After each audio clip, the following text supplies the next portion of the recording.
Have you ever imagined what the Fellowship of the Ring would have been like if Glorfindel had been among its members?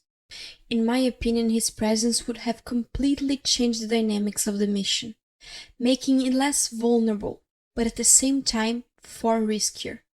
We're talking about an elf who shone like a star before the ring raids, whose power was recognized even by Sauron's most fearsome enemies. So why was he left out? Was it a narrative choice? Or was there a deeper reason behind it? Hey guys, Danielle here, and if you like me enjoy reflecting on and discussing topics from Tolkien's universe, subscribe to the channel and comment on which country you're watching this video from. I want to see how far the fans of this incredible mythology reach. In this video, we will delve into the mysteries behind Glorfindel's exclusion from the Fellowship of the Ring, analyzing his abilities, his importance in the mythology, and the possible reasons why Tolkien made this decision. When we talk about Glorfindel, we're talking about one of the most extraordinary elves in Middle-earth. But what makes him so special? He wasn't just a skilled warrior, he was someone who challenged a Balrog, died heroically, and surprisingly returned from the dead with a special mission. His name echoed through the ages, yet many don't know his true story. In the First Age, he lived in Gondolin, the magnificent elven city hidden from Morgoth's gaze, the first Dark Lord. But the city's fate was sealed by betrayal, and on the days of its destruction, Glorfindel was there, fighting to protect the survivors trying to escape. It was at that moment that he faced his greatest challenge, a Balrog, a creature of shadow and fire, one of Middle-earth's ancient terrors. The battle was brutal. Glorfindel fought with everything he had, knowing that many lives depended on him. He managed to take the beast down, but in the final moments the Balrog dragged him into death along with him. It seemed like the end, but it wasn't. Unlike most elves who perished, Glorfindel was called back by the Valar, the great powers of the world. He didn't return as just another elf. His essence was strength, and his mission became even clearer: to be a protector against the forces of darkness. From that moment on, he carried an almost celestial presence, a light so intense that it could make even Sauron's servants recoil. However, this very power was also what kept him from joining the Fellowship of the Ring. But why? Glorfindel didn't just come back from the dead. He returned different. In Middle-earth, his presence was not just of a wise and battle-hardened elf, but something much greater. His return through the Valar granted him a supernatural aura, something few beings could withstand or even comprehend. To understand this better, imagine a being who shines with the light of the Undying Lands, someone who carries a fragment of the Valar's very essence. That was Glorfindel. When he faced the Nazgul at the ford of Brunnen, his mere presence made the raids hesitate. To mortal eyes he seemed like an imposing elf, but to those who could see beyond, he was a radiant entity, a reflection of the power bestowed upon him by the very gods. And that wasn't his only unique trait. He was one of the very few to return from the halls of Mandos, something uncommon even among elves. Typically, those who died remained there, their souls resting until the end of time. But Glorfindel was chosen to return with a clear purpose: to protect the free peoples and combat Sauron's. Beyond that, his connection to the powers of Aman set him apart from any other elf in Middle-earth. He wasn't just a warrior or a leader. He was a living reminder that the Valar were still watching over the world. The light still endured even as Sauron's shadow grew. But that very same power also made him an unmistakable target. And this is precisely where the explanation begins as to why, despite his unparalleled strength, Glorfindel was not chosen for the Fellowship of the Ring. With such immense power and an aura that made even the Nazgul hesitate, Glorfindel was not just a warrior, but a true guardian. And this brings us to a crucial point: his role in Rivendell and his relationship with Elrond. Even without being part of the Fellowship, he still played a vital role in the events of the Third Age. Glorfindel was more than just an ally. He was one of the protectors of Eredor, the vast region where Rivendell was located. While many saw Elrondor as the great leader of this elven refugee, few remembers that Glorfindel was one of the strongest defenders. For years he helped keep the region safe from the lurking threats of Middle-earth, from Sauron's scouts to attacks of the Dark Forces. And Elrond knew exactly what he had by his side. He fully trusted Glorfindel's abilities, both in battle and in wisdom. It was no coincidence that Elrond sent Glorfindel to rescue Frodo and the hobbits, ensuring they arrived safely in Rivendell, away from the grasp of the Ringwraiths. Had this not happened, the One Ring might have fallen into the wrong hands long before the quest to Mountain Doom even began. Additionally, his deep ties with the High Elves and the ancient history of Middle-earth made him a living bridge between the glorious past and the troubled present. While many elves had already sailed west or abandoned the fight, Glorfindel remained, steadfast in his mission. But paradoxically, this same greatness and connection to the powers of Aman made his participation in the Fellowship nearly impossible. If there was anyone Elrond could trust with a mission of utmost urgency, it was Glorfindel. His combat experience, speed and ability to sense the presence of evil made him the perfect choice to protect the hobbits. And that's exactly what he did when Frodo and his companions were in danger, pursued by the Nazgul. Elrond knew that the Ringwraiths were lurking and that Frodo would not make it to Rivendell alive without help. That's why he sent Glorfindel to patrol the roads and find the travelers before it was too late. Frodo's condition was already critical. Wounded by the Witch King's cursed blade, he was slipping further into darkness, feeling the ring's influence digging deeper into him. With each passing hour, his vision grew more distorted, and his spirit drifted closer to the Wraith world. At that moment Glorfindel appeared, mounted on his swift elven steed, Asfaloth. And here's an important detail. He did not hesitate for a single second. Realizing the gravity of the situation, he immediately took charge of the group. He knew that there was no time for rest or debate. Frodo needed to reach Rivendell as quickly as possible. What happened next revealed Glorfindel's true impact on the Ring-Bearer's journey. He didn't just guide the hobbits, he also set the stage for one of the most intense moments of their passage.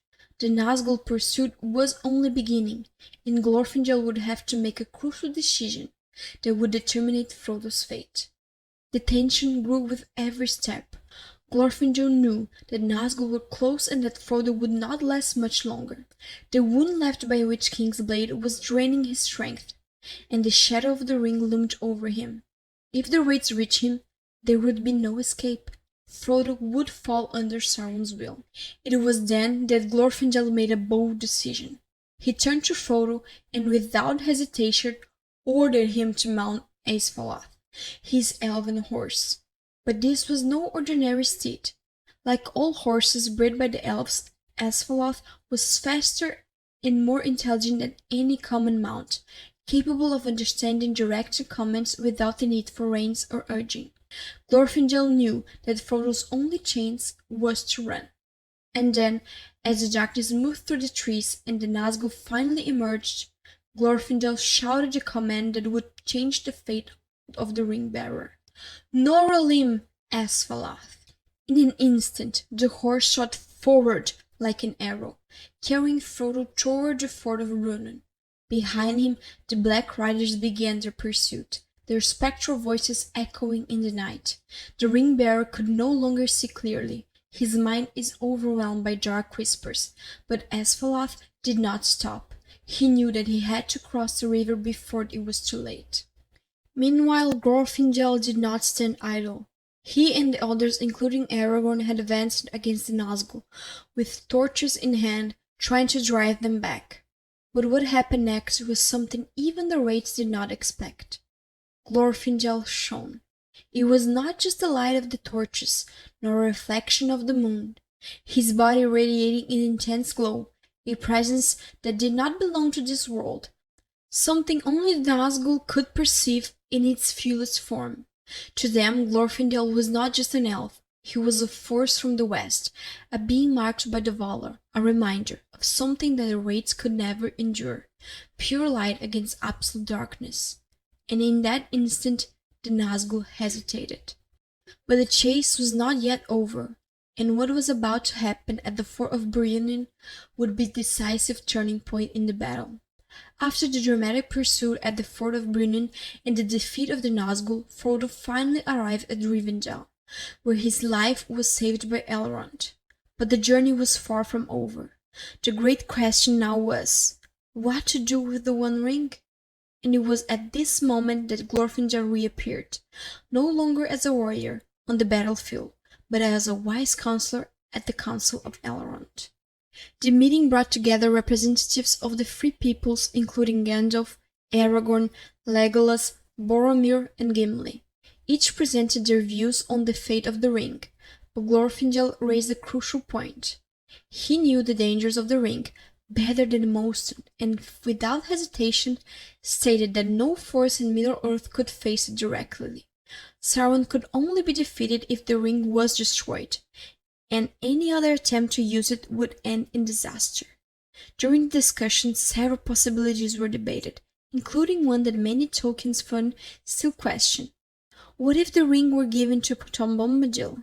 Glorfindel was among the first to dismiss the idea, explaining that despite Bombadil's power and peculiar nature, he did not perceive the One Ring as a real threat. This meant that if Sauron regained strength, Bombadil would not intervene, and sooner or later the Dark Lord would find it and take it. Another suggestion was to cast the ring into the sea, but this was quickly rejected as well. Glorfindel, along with Gandalf, argued that Middle-earth was not a fixed, unchanging place. The seas could shift, the lands could transform, and eventually the ring could be found again, perhaps even by evil forces in the future. The only viable solution was also the most difficult, taking the ring to Mordor and casting it into the fire from which it came. And here arises the inevitable question. If Glorfindel was so wise and powerful, why was he not chosen for this mission? If he had already faced the Nazgul and understood the dangers of the ring, wouldn't it have made more sense for him to be in the Fellowship? The Council of Elrond had decided the One Ring had to be destroyed, but before the Fellowship was formed, one question remained. Who should bear it? If the challenge was so great, why not entrust the sack to one of the most powerful beings present? If Glorfindel had already confronted the Nazgul and possessed the uncommon strength, wouldn't he have been the logical choice? To understand why this didn't happen, one need only look at Gandalf and Galadriel. Both were extraordinary beings, endowed with immense wisdom and power, yet they refused the ring. They knew that if they accepted it, they would be transformed. Not immediately, perhaps not even in an obvious way, at first, but over time the ring's power would begin to corrupt them, turning them into tyrants under the illusion of a greater good. And with Glorfindel the risk would have been the same. His radiance, his connection to the Valar, all of this made him one of the greatest among the elves of Middle-earth. But it also meant that if he succumbed to the ring's temptation, his fall would be catastrophic. What was once light could become a new darkness, not because he saw evil, but because the desire to use the ring to destroy Sauron could have turned him into something even worse. Tolkien always made it clear that the ring's power did not only seek to corrupt, it sought the strongest, the noblest, those who had the potential to change the world. The danger was not just in the wrong hands, but also in the right hands, which could be bent little by little. So, even though Glorfindel was pure and faithful, his exclusion from the mission was not a mistake, but a precaution. If Glorfindel's greatness made it too risky for him to carry the One Ring, there was another issue. He was simply too grand for the mission. The road to Mordor required more than strength and power, it required discretion. And in that regard Glorfindel would have been a complete disaster. The members of the Fellowship were chosen not only for their skills, but also for their ability to go unnoticed. And here lies one of the greatest ironies of the story. The fate of the world was placed in the hands of small hobbits, not kings, legendary elves, or powerful wizards. This was not a strategic mistake, it was the only real chance of success. Glorfindel was not just a strong warrior, he shone literally. His aura, his power granted by the Valor, his very essence made him impossible to ignore. If he had been part of the Fellowship, Sauron would have noticed his presence immediately. It would have been like lighting a torch into the darkness, drawing the gaze of all Darth Lord's servants. And that is precisely why the hobbits were the best choice. Simple, humble, with no apparent greatness, they could pass through enemy lands unnoticed. Their small size, lack of ambition, and unexpected resistance for the ring's influence made them the true candidates for this impossible mission. Thus, Glorfindel's absence from the Fellowship was not just a mistake or a waste of his power, but a logical choice. He could not be a discreet member, and the success of the mission depended precisely on that. But what happened to him after the Fellowship departed? Glorfindel did not stand idle by while Frodo made his way to Mordor. If Glorfindel's exclusion was a strategic decision, it was also a carefully planned narrative choice by Tolkien. After all, the Fellowship of the Ring was not composed of the most powerful characters, but of those best suited for the mission. Strength and combat skills were important, but they were not the only criteria. Courage, loyalty, discretion were essential. If power alone were the main factor, why were Boromir and Legolas chosen over Glorfindel? The answer lies in the group's dynamics. Boromir was not included just because he was a warrior, but because he represented the struggle of men and the fertility of their ambition. His role was to show how tempting the ring could be even to the noblest. Legolas, though an elf, did not possess the same celestial presence as Glorfindel, making him far more discreet.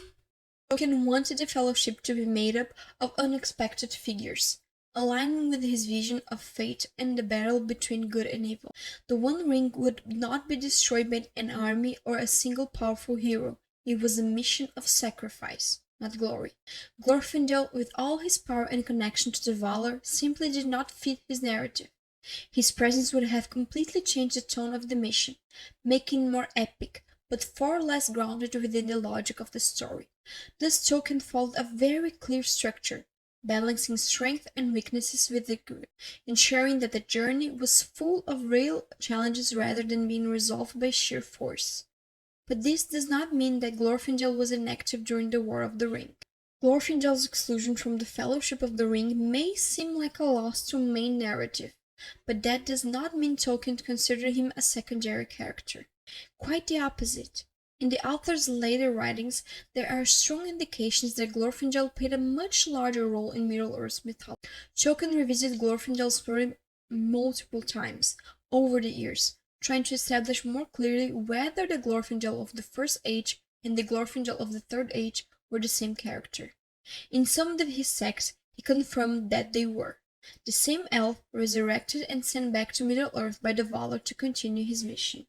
Moreover, there is a speculation that Glorfindel may have played an even greater role in the War of the Ring. Some texts suggest that he led the elven forces into defense of Eredor, ensuring that Sauron's threat did not spread further north. Though Tolkien did not explore this in the main books, it is clear that Glorfindel was one of the strongest forces of resistance against the Dark. But what happened to him after Sauron's fall? This is one of the great unanswered questions in Tolkien's work. Did he depart for Aman along with the other elves, or did he remain in Middle-earth for some time? Although Glorfindel's final fate was never explicitly described, many fans believe he was one of the last to leave these lands, fulfilling his mission to the very end. Even without being a protagonist like Frodo, Aragorn, or Gandalf, his importance within the mythology is undeniable. He is a living reminder of the power of the Valar and how light still endures against darkness, even in the darkest of times. But if Tolkien truly had bigger plans for him, why did he not develop him further? Even though Glorfindel was not part of the Fellowship of the Ring, he did not remain inactive while Frodo and his companions journeyed to. While the world's eyes were fixed on the greater events of the War of the Ring, Glorfindel was on another battlefield, defending elven lands and ensuring that Eredor did not fall into Sauron's hands. The story of the War of the Ring focuses on the events leading to the destruction of the One Ring, but Tolkien suggests that many other conflicts were happening simultaneously. Eredor, the vast region where Rivendell was located, was not a safe space. Sauron's servants were spread throughout Middle-earth, and even though Mordor was the center of the Dark Lord's power, his shadow stretched over many lands. Glorfindel, as one of the most powerful elves, likely played a crucial role into protecting this region. There are no direct accounts of his actions during the war, but considering his position and the importance, many believe that he led the elven forces in the defense of Eredor, preventing enemy armies from advancing and threatening Rivendell or the Free Peoples of the North. His deeds may not have been still in the main books, but that does not mean he did not fight. We know that Gondor, Rohan, and even Lothlorien faced intense battles during the war, so it's highly likely that the North had its own challenges. And if there was anyone capable of preventing the shadows from advancing over these lands, it was Glorfindel. Even though he was not a direct protagonist in the events of The Lord of the Rings, his presence was fundamental to the war's balance. While Aragorn led men on the battlefield and Frodo sought to destroy the ring, Glorfindel was ensuring that Eredor was not overrun by hidden enemies. But after Sauron's fall, what became of him? Glorfindel played a crucial role in the protection of the Eredor during the War of the Ring. But the big question remains, what if he had been chosen for the Fellowship? Would the fate of the journey have been different? This is a question that many fans have pondered over the years, and speculating on it leads to something interesting scenarios. If Glorfindel had been part of the Fellowship, some events could have played out very differently. The passage through Moria, for example, might have been less chaotic. As one of the most powerful elves in Middle-earth, he certainly would have been a formidable force against the goblins and even against the Balrog of Khazad-dûm. But then a problem arises. Would Glorfindel's presence have altered Gandalf's fate? The confrontation between the wizard and the Balrog was a crucial moment in the story. If Glorfindel had faced the creature, he might have defeated, but Gandalf's narrative, his fall and return as the White, could have been completely different. Another decisive moment would have been the attack of the Uruk-hai at Amon. Would Glorfindel's presence have prevented Boromir's death? Perhaps. But that would raise another narrative dilemma. Without Boromir's death, would Aragorn have embraced his role as Middle-earth's leader in the same way? Boromir's sacrifice was a turning point in the story, and his loss was essential for Aragorn to accept his responsibility as Gondor's heir. In the end, Glorfindel's exclusion from the Fellowship of the Ring was not an oversight or a failure to recognize his power. It was a carefully calculated narrative choice by Tolkien. If Glorfindel had been part of the company, the story's dynamic would have been completely different, perhaps even easier at certain points, but that would have diminished the impact of the character growth experienced by those who account. Tolkien built the journey of the ring as a story of overcoming challenges and personal growth, and the struggles faced by characters like Aragorn, Legolas, and Gimli helped shape who they would become by the end of the saga. Glorfindel, being a well-established and powerful character, did not fit into this arc. But what about after the war? What happened to him when the ring was destroyed and Sauron was defeated? If Glorfindel's exclusion from the Fellowship of the Ring was a strategic and narrative choice, what happened to him after Sauron's fall?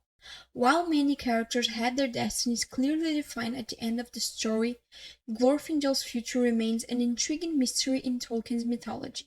We know that after the destruction of the One Ring, the elves began living in Middle-earth in large numbers. The power of the three elven rings had weakened, and the great elven realms were fated to fade away. But did Glorfindel depart for Aman alongside Elrond, Galadriel, and the others? Although Tolkien never explicitly stated Glorfindel's final fate, it is highly likely that he followed the same path as his kind, and returned to the west. After all, he was no ordinary elf. He had already returned once from the halls of Mandos, and his connection to the Valar was unique. His mission in Middle-earth seemed to be complete, and his presence was no longer needed as it was once. On the other hand, some interpretations suggest that he may have remained for some time, helping to protect the last elven strongholds and ensuring a peaceful transition for those who still lingered in Middle-earth. Even though the War of the Ring had ended, Sauron's influence would leave its mark on the world for years to come, and Glorfindel could have been one of the last guardians to witness this new era. Whatever was his ultimate fate, his legacy is undeniable.